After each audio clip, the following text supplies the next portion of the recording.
Hello guys, कैसे हैं आप? उम्मीद करते हैं कि आप सब खैरियत से होंगे, खुश होंगे। भाई देने जा रहे हैं वीडियो। वेस्टर्न मीडिया हेट क्यों करता है नरेंद्र मोदी और हिंदू को। अगर आपको पसंद आए तो लाइक और सब्सक्राइब जरूर कर लीजिए। अगर आपको याद हो तो 2024 के लोकसभा चुनावों के पहले कांग्रेस के विदेशी नेता सैम पित्रोदा ने एक ट्वीट में 50 हेडलाइंस को शेयर करते हुए कहा था कि देखो विदेशी मीडिया मोदी के बारे में क्या सोचती है। ये सारी हेडलाइंस दुनिया के कथित प्रतिष्ठित मीडिया संस्थानों जैसे Time magazine, Bloomberg, Reuters, Deutsche Welle, New York Times जैसे संस्थानों की थी। ये headlines Modi's temple of lies से शुरू होकर progressive south is rejecting Modi and the mother of democracy is not in good shape और Narendra Modi's Hindu nationalist government is escalating its attack on civil rights तक लिखी गई थी। और आज जब 2026 में पश्चिम बंगाल में पहली बार और असम में लगातार तीसरी बार भारतीय जनता पार्टी ने सरकार बनाई है, तब भी इन सभी मीडिया संस्थानों की भाषा जस की तस दिख रही है। अल जजीरा ने हेडलाइन लगाई कि what Modi's big win in Indian state elections could mean for its democracy। New York Times ने हेडलाइन लगाई a one party India why Narendra Modi has no rival left. New York Times तो रुका ही नहीं, इसके बाद एक और हेडलाइन लगाई कि Modi is Hindu nationalist conquer a bastion of India's opposition. इसके बाद एक और हेडलाइन लगाई कि India's elections deliver an upset what to know. इसके बाद इकोनॉमिस्ट ने लिखा in both West Bengal and Assam the BJP won a big share of Hindu voters in parts by stirring up fear of Muslim. मैं इसके आगे आपको क्रम से एक दर्जन कम से कम हेडलाइंस गिनवा सकता हूं जिसमें इसी तरह की भाषा का इस्तेमाल किया गया। नरेंद्र मोदी और उनकी लीडरशिप के लिए यह एक बड़ी राजनीतिक सफलता थी। पश्चिम बंगाल की जीत, भारतीय जनता पार्टी की यह जीत बहुत ऐतिहासिक थी। उनके हजारों कत्ल किए गए वर्कर्स की याद को समेटे ये जीत एक इमोशन थी। इस जीत में वो सब कुछ था जो किसी राजनीतिक अभियान में मिलने वाली सफलता में होता होगा, लेकिन मीडिया संस्थानों का सवाल या विश्लेषण इस जीत के अन्य अवयवों को समझने या उसको समझाने से कहीं ज्यादा इस जीत के अधिनायक नरेंद्र मोदी को टारगेट करने के लिए था। Looks like Narendra Modi opening up his legs to Israel. Congratulations. और मैं एक बात यह भी कहना चाहता हूं कि राजनीति में एक नेता कभी भी क्रिटिसिज्म से बच नहीं सकता और उसे बचना भी नहीं चाहिए, लेकिन इस वीडियो में मैं समझने की यह कोशिश करूंगा कि जो बीते एक हफ्ते से ज्यादा के वक्त में हुआ, जो बीते एक साल में हुआ, जो बीते एक दशक में हुआ, क्या उसे सिर्फ एक राजनीतिक आलोचना तक सीमित करके देखा जाना चाहिए या ये कहे जाने की जरूरत है कि जब नरेंद्र मोदी को हर विदेशी लेख में हाइफन के साथ हिंदू नेशनलिस्ट लिखा जाता है तो उसके पीछे एक बहुत प्रगाढ़ घृणा होती है जिसमें बौद्धिकता के आवरण से और भाषा के फैंसी होने की चाशनी में डुबोकर मीठे जहर की तरह बेचने का प्रयास किया जाता है। नमस्कार, मेरा नाम है अनुराग मिश्रा और आप देख रहे हैं ऑफ इंडिया। एक शेर है कि हर आदमी में होते हैं 10-20 आदमी जिसको भी देखना हो कई बार देखना, लेकिन पश्चिमी मीडिया ने नरेंद्र मोदी को एक बार एक फिट खांचे के अंदर देखा और उसके बाद कभी उसने अपने उस खांचे को बदलकर कुछ और देखने की कोशिश ही नहीं की। साल 2002 में गोधरा की घटना के बाद पश्चिमी मीडिया को भारत और हिंदुओं के खिलाफ अपनी घृणा को प्रकट करने का जरिया नरेंद्र मोदी के रूप में मिल गया। उनकी कैची हेडलाइंस के लिए उन्होंने थर्ड वर्ल्ड कंट्री से आने वाला एक स्ट्रॉन्ग मैन गढ़ लिया। अगले एक दशक में नरेंद्र मोदी ने गुजरात का मुख्यमंत्री रहते हुए गुजरात की पर कैपिटा इनकम 162% से ज्यादा बढ़ाई। 1970 से 2001 तक गुजरात का नेशनल जीडीपी में शेयर 6.7% से 6.4% तक घट गया था। 2001 के बाद अगले 2 दशक में गुजरात का नेशनल जीडीपी में शेयर 8.1% पहुंच गया। पूरे देश ने नरेंद्र मोदी के गुजरात मॉडल को एक्सेप्ट किया, उन्हें पूर्ण बहुमत से अपना प्रधानमंत्री बना दिया, लेकिन बीबीसी अपने हैंगओवर से नहीं निकल पाया। 2011 में उसने हेडलाइन लगाई कि Narendra Modi allowed Gujarat 2002 anti Muslim riots. Modi की जीत के बाद बीबीसी की हेडलाइन थी Indian elections Narendra Modi hails landmark win और रिपोर्ट में लिखा था कि many Indians still have profound concern over Mr Modi because of claims he did little to stop communal riots in Gujarat in 2002 when he was first minister in the state, at least 1000 people died, most of them Muslims. यानी कि आज भी लोगों को सबसे बड़ा सवाल ये है कि मोदी ने गुजरात दंगों के समय दंगों को रोकने के लिए बहुत कम प्रयास किया था, जबकि सच ये था कि पिछले एक दशक में देश का सबसे विकसित राज्य गुजरात बनाने के रिपोर्ट कार्ड के आधार पर अधिकतर भारतीयों ने 2014 में उन्हें अपना प्रधानमंत्री चुना था, लेकिन बीबीसी अपने खांचे से कभी बाहर नहीं निकल पाया। 2024 के लोकसभा चुनावों से ठीक पहले भी बीबीसी ने मोदी द इंडिया क्वेश्चन नाम से एक डॉक्यूमेंट्री निकाली, जिसका मूल उद्देश्य उसी दर्शकों को पुराने रिटॉरिक को दोबारा से जिंदा करके देना था, जिसके जरिए नरेंद्र मोदी का नाम उनके लिए एक पंचिंग बैग की तरह बना रहे। 2014 में मोदी की जीत के बाद सीएनएन ने भी हेडलाइन लगाई कि Hindu nationalist Narendra Modi claims victory as India's next prime minister. 2019 में टाइम मैगजीन ने भी सेम किया, नरेंद्र मोदी के नाम से डिवाइडर इन चीफ की कवर स्टोरी की, same pattern, same wording, same narrative. मैं कई बार सोचता हूं कि इतने समय में क्या इनके पास नरेंद्र मोदी को पोर्ट्रे करने के लिए कोई नया शब्द या कोई नया फ्रेज नहीं बन पाया। सारी क्रिएटिविटी नरेंद्र मोदी को कट्टर हिंदूवादी साबित करने में ही खर्च हो रही है। मैंने जितनी हेडलाइंस आपको बताई हैं उन सब की स्टोरीज को आप खोलिए, आपको पता चलेगा कि उन सभी में नरेंद्र मोदी को एक मूर्ति, एक आकार के तौर पर गढ़े जाने की कोशिश की जा रही है, जिसमें एक ऐसी छवि बन जाए जो आज नहीं, आज से 100-200 साल बाद भी अगर कोई जानना चाहे कि नरेंद्र मोदी नाम का एक व्यक्ति था, उसकी कहानी क्या है, तो सिर्फ उसे यही पता चले कि एक राजनेता जो गुजरात का मुख्यमंत्री और भारत का प्रधानमंत्री था और वो मुसलमानों का सबसे बड़ा दुश्मन था और उसने 2002 के दंगों में मुसलमानों को मरने दिया। सिर्फ इतनी सी कहानी के तौर पर इस देश के सबसे सफल और पब्लिकली क्रेडिबल पॉलिटिशियन को एक खांचे में समेट देने की योजना इन तमाम पश्चिमी मीडिया संस्थानों की एक लंबे वक्त से चली आ रही है।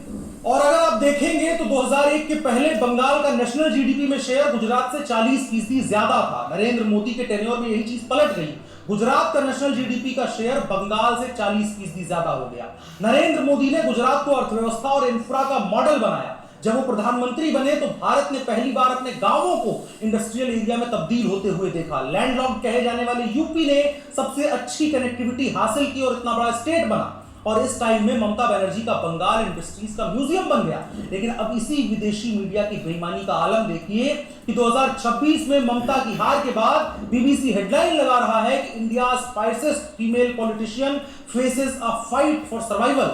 बॉडी टेक्स्ट में ममता की कॉटन की सफेद साड़ी और फीते वाली हवाई चप्पल की चर्चा हो रही है। कहीं सवाल ही नहीं है कि संदेश खाली की महिलाओं के साथ क्या हुआ, मुर्शिदाबाद में मुसलमानों ने हिंदुओं को क्यों मारा, बांग्लादेशी घुसपैठ क्यों बढ़ी, पूरे बंगाल की इंडस्ट्रीज तबाह होकर पूरे स्टेट को करप्शन का मॉडल क्यों बना दिया गया, ये सवाल नहीं पूछा गया। लेकिन जब ममता को नरेंद्र मोदी ने हरा दिया तो न्यूयॉर्क टाइम्स की चिंता हो गई कि भारत वन पार्टी सिस्टम बन जा रहा है, जबकि आज भी दुनिया की सबसे ज्यादा पॉलिटिकल पार्टीज भारत में ही चुनाव लड़ती हैं। एक विधानसभा में आज भी 15 से ज्यादा कैंडिडेट चुनाव लड़ते हैं। वाराणसी में 2024 के लोकसभा चुनाव में नरेंद्र मोदी के खिलाफ 41 कैंडिडेट्स के नामांकन दाखिल हुए।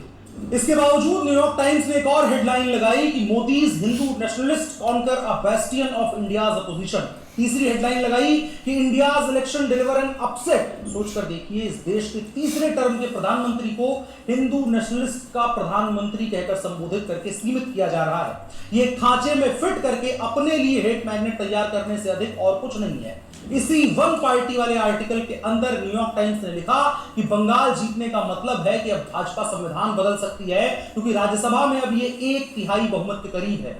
एक इलेक्शन जीतने को भाजपा के लिए गुनाह बना रही है पश्चिमी मीडिया। यही मीडिया थी जिसने इमरजेंसी लगाने वाली इंदिरा गांधी को आयरन लेडी का तमगा दिया था, और उनके बेटे राजीव गांधी जिन्होंने सिखों के नरसंहार के बाद बयान दिया था कि जब बड़ा पेड़ गिरता है तो धरती थोड़ा बहुत तो हिलती ही है, उनको इसी पश्चिमी मीडिया ने मिस्टर क्लीन, अ ग्रेट कंसिलिएटर और 21st सेंचुरी विजनरी जैसे तमगे दिए थे। लेकिन नरेंद्र मोदी से इस पूरी मीडिया इकोसिस्टम की नफरत कभी कम ही नहीं हुई। यहां तक कि इस समय नॉन अलाइनमेंट के परिप्रेक्ष्य में अगर देखें तो नरेंद्र मोदी ने सबसे मजबूती से उस पॉलिसी पर इंडिया को चलाया है। दुनिया के अधिकतर राष्ट्राध्यक्षों के साथ उनके संबंध भारत के इतिहास के बाकी प्रधानमंत्रियों से बेहतर है। भारत डिप्लोमेटिकली सबसे ज्यादा ताकतवर है, इंडिया की इकोनॉमी बूम कर रही है, सब कुछ हो रहा है। लेकिन वेस्टर्न मीडिया सरकार की पॉलिसी को बंगाल या असम के चुनाव में जीत का कारण नहीं बता रही है, एक्सप्लेन करने में यूज नहीं कर रही है। लगभग हर मीडिया संस्थान की हेडलाइन और बॉडी टेक्स्ट में हिंदू नेशनल नेशनलिस्ट की जीत को किसी गुनाह की तरह और इस जीत से मुसलमानों की पीड़ा व्यथा कितनी बढ़ जा रही है उसी की कहानी के तौर पर परोसा जा रहा है। और अगर किसी को लगता है कि ये लोग किसी तरह के सेक्युलर या डेमोक्रेटिक व्यूज के बड़े पैरोकार हैं तो बहुत बड़ी गलतफहमी है। दरअसल अमेरिकन और ब्रिटिश व्यू पॉइंट के गुलाम इन लोगों से हजम नहीं होता कि एक वक्त पर जिस धरती का उन्होंने शोषण किया वो लोग आज अपने पैरों पर न सिर्फ खड़े हो रहे हैं बल्कि उनसे तेज दौड़ भी रहे हैं। इसी का नतीजा था कि जब भारत ने अपना चंद्रयान 3 लॉन्च किया तो पैट्रिक क्रिस्टिस नाम के एक ब्रिटिश पत्रकार ने कहा कि जब आज भारत ये सब कर ही ले रहा है तो लगे हाथ यूनाइटेड किंगडम की $2.4 बिलियन की एड मनी लौटा देनी चाहिए।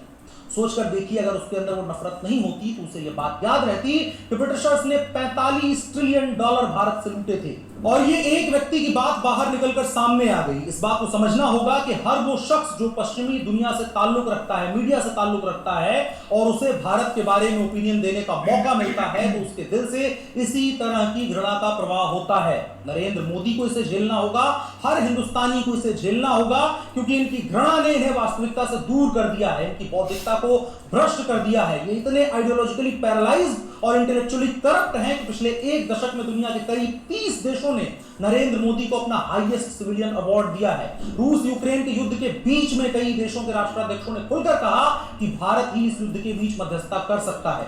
पिछले 10 वर्षों में भारत की पूरी इमेज जिस स्केल पर चेंज हुई है उसकी कोई कल्पना नहीं कर सकता है। दुनिया का सबसे सस्ता इंटरनेट भारत के पास है, सबसे बड़ा डेटा पूल भारत के पास है, लेकिन उसको लीड करने वाले आदमी के बारे में जब इनकी कलम चलती है तो उनकी स्याही 3 दशक पुरानी घृणा के रंग में ही निकल के सामने आती है। जिस पश्चिम बंगाल के चुनाव की जीत को ये भारत के लोकतंत्र पर खतरा बता रहे हैं, वन पार्टी रूल का आरोप गढ़ रहे हैं, दरअसल समस्या इनको ये है कि एक एक करके भारत में इनके सेफ हेवन खत्म हो रहे हैं। इनके आइसोलेटेड और unpopular so called democratic ideas आज एक्सपोज हो रहे हैं। भारत में जो नरेंद्र मोदी का आलोचक भी है उसको भी दिखाई दे रहा है कि ये आलोचना से अलग कुछ है, उससे कहीं अधिक है। वो भी आज सोच रहा है क्या ये कहीं घृणा से उपजी हुई कोई विचारधारा तो नहीं है। और इनकी मोरल सुपीरियरिटी की आदत ही इनकी सबसे बड़ी दुश्मन है। हेडलाइंस में कॉन्स्पिरेसी बेचना इनका सबसे बड़ा धंधा है। जब भारत की बात हो तो कोई भीड़ भरी सड़क या सर पर पानी का मटका लिए एक महिला की तस्वीर से आगे इनकी सोच जा ही नहीं पाती है। ये समझना होगा कि पश्चिमी मीडिया मोदी पर इस तरह की भाषा सिर्फ इसलिए नहीं लिखता है कि वह सिर्फ उनके विचारों से असहमत है, बल्कि इसलिए कि वह मोदी को एक ऐसे व्यक्ति के रूप में देखता है जिसे वो अपनी कॉलोनियल माइंडसेट की सुपीरियरिटी से जन्मी कथित आधुनिक, उदार और लोकतांत्रिक नैतिकता के भीतर फिट नहीं बना सकता। इसीलिए नरेंद्र मोदी की हर जीत को वो जीत नहीं बल्कि एक खतरा बनाकर पेश करने की कोशिश करता है। पश्चिम की मीडिया को यह समझना होगा कि उसका लेंस काफी पुराना और धुंधला हो गया है। Jack and Jill went up the hill to fetch a pail of water, Jack fell down and broke his crown and Jill came tumbling after. लाला लाला से बाहर निकलना होगा। ओपिनियन में ओरिजिनलिटी लानी होगी, उसे और सब्जेक्टिव बनाना होगा और ये एक्सेप्ट करना होगा कि नरेंद्र मोदी जिस सिविलाइजेशन को रिप्रेजेंट करते हैं उस पर कीचड़ उछालने की कोशिश कोई 1-2 दशक या 1-2 सदी से नहीं हो रही है। तुम्हारे पुरखों की पीढ़ियां जब पत्तों से बदन ढकना सीख रही थी तब इस संस्कृति ने अलंकार और आभूषण की डिजाइन बनाना शुरू कर दिया था और ये लड़ाई उतनी ही पुरानी है। हिंदू नेशनलिस्ट इस कदर लिखते हैं कि मानो कोई गुनाह हो। इसे लिखने से इन लोगों को लगता है कि इससे नरेंद्र मोदी या उनकी आइडियोलॉजी में मानने वाले लोग किसी तरह की आत्मग्लानि में चले जाएंगे। तो उन्हें समझना होगा कि हिंदू धर्म ही इस राष्ट्र की फिलॉसफी मानने वाली इकलौती सिविलाइजेशन है। और मुझे नहीं याद पड़ता कि उन्होंने किसी मुस्लिम के लिए या क्रिश्चियन के लिए इस शब्द का उपयोग किया हो कि मुस्लिम नेशनलिस्ट या क्रिश्चियन नेशनलिस्ट, क्योंकि वहां इसका कॉन्सेप्ट ही नहीं मिल सकता। क्रिश्चियन के पास जाएंगे तो उसके दिल में नेशनलिज्म से ज्यादा रेसिज्म भरा होगा। जिन अमेरिकन और ब्रिटिशर्स की पूरी एग्जिस्टेंस ही दूसरी सिविलाइजेशंस की रेडिकेशन और एक्सप्लॉइटेशन पर टिकी हो, उन्हें समझना होगा कि अगर धूल चेहरे पर हो तो आईने को साफ करने की वकालत करना बिल्कुल अच्छा नहीं लगता। और केदारनाथ अग्रवाल जी की पंक्तियों में आखिर में मैं कहना चाहूं तो पश्चिमी मीडिया के इस गैंग को स्वीकार करना होगा कि जो जीवन की धूल चाटकर बड़ा हुआ है, तूफानों से लड़ा और फिर खड़ा हुआ है, जिसने सोने को खोदा लोहा मोड़ा है, जो रवि के रथ का घोड़ा है, वह जन के मारे नहीं मरेगा, नहीं मरेगा। जो जीवन की आग जलाकर आग बना है, फौलादी पंजे फैलाए नाग बना है, जिसने शोषण को तोड़ा शासन मोड़ा है, जो युग के रथ का घोड़ा है, वह जन के मारे नहीं मरेगा, नहीं मरेगा। और थोड़ा जेंजी की जबान में अगर कहें तो तुम जलन बरकरार रखो, यहाँ जलवा बरकरार रहेगा। हाय, पश्चिमी वाह। मीडिया की एक लंबी साजिश है, एक लंबे वक्त का इतिहास है जब उसने नरेंद्र मोदी और इस तरह की आइडियोलॉजी में मानने वाले लोगों को टारगेट किया है। हमने कोशिश करी इस वीडियो में आपको कंपाइल करके तर्कवार ढंग से, क्रमबद्ध ढंग से चीजों को समझाया जा सके कि किस तरह से पश्चिमी मीडिया के मन में इस तरह की घृणा भरी हुई है। आपकी राय क्या है कमेंट बॉक्स में बता सकते हैं। अगर वीडियो पसंद आया हो तो इसको साझा भी कर सकते हैं।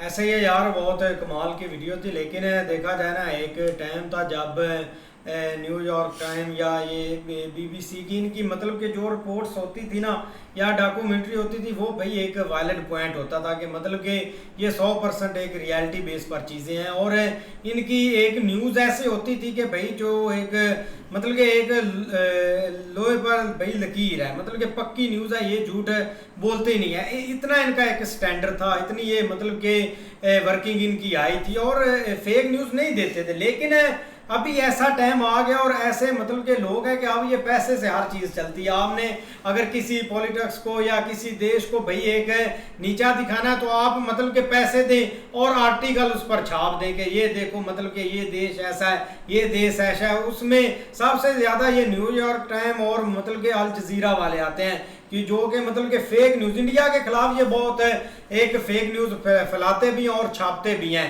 लेकिन देखा जाए ना, अब एप्स्टीन फाइल आई थी जिन्होंने भाई मतलब कि एक छोटी छोटी बच्चियों के साथ ज्यादती की थी, छोटी छोटी बच्चियों को भाई खा गए थे कच्चे।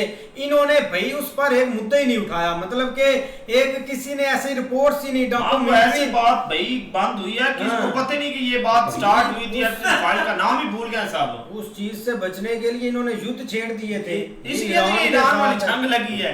इन्होंने सब कुछ किया यार। ये वही है जो इंडिया में आके ये बातें करते हैं, ये बैड एरिया दिखाते हैं, ये सारी चीजें करते हैं। सेम टू सेम वही है, ये वो चीजें दिखाते हैं। इधर ही आते हैं। हाँ, ब्रिटिश है। एक न्यूज भी इनके लेने हैं, ऊपर से भाई इनको भाई क्रिटिसाइज करना है, इनको भाई दिखाना है बैड एरिया दिखाना है, इनको भाई कहना है कि ये है, वो ये करते हैं, मुस्लिम के साथ ये करते हैं, क्रिश्चियन के साथ ये करते हैं।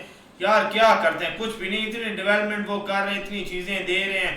मोदी साहब आए हैं तो ये सब कुछ भाई सेट हुआ है इंडिया में जाके। ये तो नहीं ना कि आपके साथ यार सब चीजें आपके सामने हैं। इतने भाई एयरपोर्ट बने, इतनी भाई डेवलपमेंट हुई है, वहां पे इतनी चीजें आ रही हैं, आए दिन कोई ना कोई नई चीज भाई जो आ रही है इंडिया में, वो भाई ओपनिंग के लिए जा रहे हैं, सारी चीजें कर रही हैं। इतनी कंट्रीज वाले आप ये देखें कि जर्मनी का भाई एम्बेसडर आया यहाँ पे, प्यूटन खुद आया। आप भाई बड़ी बात ये देख ले कि प्यूटन भाई आया था यहाँ पे। यार इन्होंने हमें जांगने की दवा दी थी ये न्यूयॉर्क टाइम ने। हाँ, ये अल जजीरा, न्यूयॉर्क टाइम, ऐसे जैसे भाई हमारे सक्के भाई हैं। ये हैं इतने फाइटर जेट गिर गए, इतना ये जब वो मतलब के नीचे नाम देखते हैं ना, आर्टिकल देखते हैं, तो वो कोई नाम भाई पाकिस्तान का एक जर्नलिस्ट होता है जिसने वो आर्टिकल लिखा होता है BBC न्यूज़ में। बिल्कुल यार, एक भाई ने जो एक न्यूज़ दी है ना, कमाल कर दिया यार। उसने बहुत सारी जो एक मिसालें दी हैं। अब ये देखें कि एक PM मोदी को देख ले कि उनकी काफ़ी ज़्यादा स्ट्रगल है, और वो अब की नहीं, वो भाई कब से लगे हुए हैं। 2002 के दंगों में उनका इन्होंने नाम ला कर एक किस तरह उनकी इमेज ख़राब करने की कोशिश करते हैं, लेकिन आज तक वो चीज़ें हो नहीं पाई। 2026 आ गया और ये कि अब टर्नओवर भी उनका भाई तीसरी बार वो एक प्राइम मिनिस्टर बने, कोई उनके एक इमेज के ऊपर कोई इफेक्ट नहीं हुआ। लेकिन ये कि उसके बाद एक भड़ास निकालना बनती है। जिस तरह आप देख ले कि एक हिंदू राज आ गया, एक हिंदू लोग उन्होंने अपनी तरफ कर लिए, एक Hindu prime minister, Hindu CM, मतलब ये कि सिर्फ और सिर्फ एक नाम के साथ हिंदू लगा दिया। ये चीज़ें एक चलती आ रही हैं, लेकिन जो भी है इन चीज़ों का कोई फ़ायदा नहीं है। बाकी आर्टिकल छापने को एक हर तरह से छापते ही जा रहे हैं यार। ये भाई वीडियो बहुत अच्छी है यार। इस लड़के ने वाकई ये बात सही की है कि भाई ये जो मीडिया वाले हैं ना, पहले वाकई ये चीज़ सही होती थी कि भाई BBC की जो भी खबर नहीं BBC देता था ना, वो हमारे मुल्क में तो भाई पत्थर की लकीर उसको वाकई समझा जाता था कि भाई BBC पे ये जो खबर आ गई है ये 100% जो है ना वो क्या है, इसमें कोई डाउट नहीं है। लेकिन आजकल भाई ये कोई चैनल भी ऐसी सच्ची खबर कोई भी नहीं दे रहा। जो जिसके मुंह में आता है, जिसको जहाँ से मोटा माल मिलता है वो उसी के गुण गाने शुरू कर देता है। तो यही चीज़ें हैं कि भाई जो पहले सिस्टम चल रहा था वो सिस्टम अब ख़त्म हो चुके हैं। अब हर किसी को अपनी अपनी पड़ी है। जैसे ही वो ट्रंप ने बोला था कि भाई हमने इंडिया के 6 रफेल तैयारे गिरा दिए हैं अपना पाकिस्तान ने, तो ज़ाहिर बात है भाई वो जैसे अपना मीडिया पे खबर आई थी तो हर बंदा यही बोल रहा, हम भी बोल रहे थे कि भाई वाकई ये 6 रफेल तैयारे जो है हमने गिरा दिए, क्योंकि ट्रंप ने भी बोल दिया है। तो ये चीज़ें हैं तो ऊपर से उनकी मीडिया भी बोल रही है, तो ज़ाहिर चीज़ यही बात है कि भाई ये मीडिया वाले आवाम को बेवकूफ़ बना रहे हैं, ना इनका कोई लेना देना है, जो इनके मुंह में आता है वही बात ये छाप देते हैं और बाद में लोग जो है उसी पे यकीन करके बैठ जाते हैं कि ये वाकई खबर ठीक है। इस तरह ही है भाई, शुरू से जो मीडिया वाले है ना, जैसे ही भाई अपना एक आदमी कामयाब होता है ना तो पहले भाई उसकी भाई खबरें ये अच्छी छापेंगे, जैसे ही उसका टाइम ख़त्म होने वाला होता है ना तो फिर भी ये उसके खिलाफ हो जाते हैं, जो नया आने वाला है उसके साथ हो जाएंगे। ये तो शुरू से इनका काम है क्या, इन्होंने सिर्फ पैसे क्या बोलते हैं, मुझे नोट दिखा मेरा मूड बने आए तो इनको भाई पैसे दिखाओ ये उसकी साइड पर हो जाएंगे, बस इनका यही काम है। बिल्कुल ऐसी है, बेसिक जो है ना वो यही है कि भाई मौलवी का नोटों से बोल बनता वो है। इधर आए ज़रूर थे ये ब्रिटिश वगैरह, उनका मतलब यही था कि हमने ये एरिया तबाह करना और वहाँ पे यहाँ पे गुर्बत हर चीज़ जो है ना, ताकि ये सारी ज़िंदगी हमसे मांगते रहें। जिस तरह पाकिस्तान है वही वो मतलब बरतानिया से भी मांगता है, चाइना से भी मांगता है, अमेरिका से भी, मतलब इस तरह का सीन ये चाहते थे, लेकिन वो भाई सीन हुआ नहीं। अब यहाँ से एक बंदा उठता है जाके भाई बरतानिया का प्राइम मिनिस्टर बन जाता है, भाई यहाँ से एक बंदा उठता है और जाके भाई इनके बड़े जो IT हब हैं या जो भी मतलब बड़ी बड़ी कंपनीज वहाँ पे जाके बैठ जाता है। और उसी तरह आकाश पटेल है वो भाई वहाँ पे एक अमेरिका में इतने बड़े हो देखे, तो मतलब ये है कि ये चीज़ें इनसे बर्दाश्त नहीं हो रही। उसकी वजह ये है कि उन्होंने भाई अपने एजुकेशन के ऊपर फोकस किया है। यही एक ब्रिटिश थे, यहाँ से सोना वगैरह हर चीज़ लूट के ले गए थे और उसी के ऊपर आप आज ये जो है ना वो लगा रहे हैं। वो थोड़े से वो $1 मिलियन तो जो है ना वो मतलब सुना रहा था, लेकिन ये नहीं बता रहा था कि हमारे पास कितना उनका सोना कितने ट्रिलियन भाई पड़ा हुआ वो हम हटा नहीं रहे। बेसिक यार ये है कि ये लोग पसंद करते हैं किसी भी कंट्री में जमहूरियत ठीक है, वो अपने कंट्री के ऊपर डिपेंड होता है, लेकिन ये सिर्फ एक जो खानदानी एक पॉलिटिकल सिस्टम है ना वो ये पसंद करते हैं। जिस तरह पाकिस्तान में ये भुट्टो नवाज शरीफ आगे उसका बेटा उसका ये वो, यही एक राहुल गांधी वाली साइड है, उस साइड के ऊपर ये इनको भाई बहुत ज़्यादा एक अच्छा लगता है, क्योंकि उनको पता है ये हमारे कंट्रोल में रहते हैं, उनको मतलब ये अपने हिसाब से ये चलाते हैं। लेकिन ये एक बंदा हटके आ गया जो कि मतलब एक प्योर एक जो डेमोक्रेटिक कंट्री में होता है भाई जमहूरियत है, जिसमें आप देख लो क्या वहाँ पे कोई एक चार्जेस दिखा दे जो उसके ऊपर करप्शन का लगा हो या कोई इस तरह का, वो भाई आपने एक जो काम करता है अब आए दिन कोई ना कोई नई डेवलपमेंट कर रहा, लोग वो पसंद करते हैं। सबसे बड़ी चीज़ होती है भाई लॉ एंड ऑर्डर स्कूल, वो भाई इंडिया वाले जो लोग हैं उनको मिल रहा है, उनकी अपनी चॉइस है, ये इनको भाई तकलीफ उठती रहनी है और ये ऐसे ही होता रहना है। भाई ने सही एक्सपोज किया है। ऐसा ही है भाई, मिलते हैं नेक्स्ट वीडियो में, तब तक के लिए अपना ख्याल रखिए, गुड बाय, टेक केयर।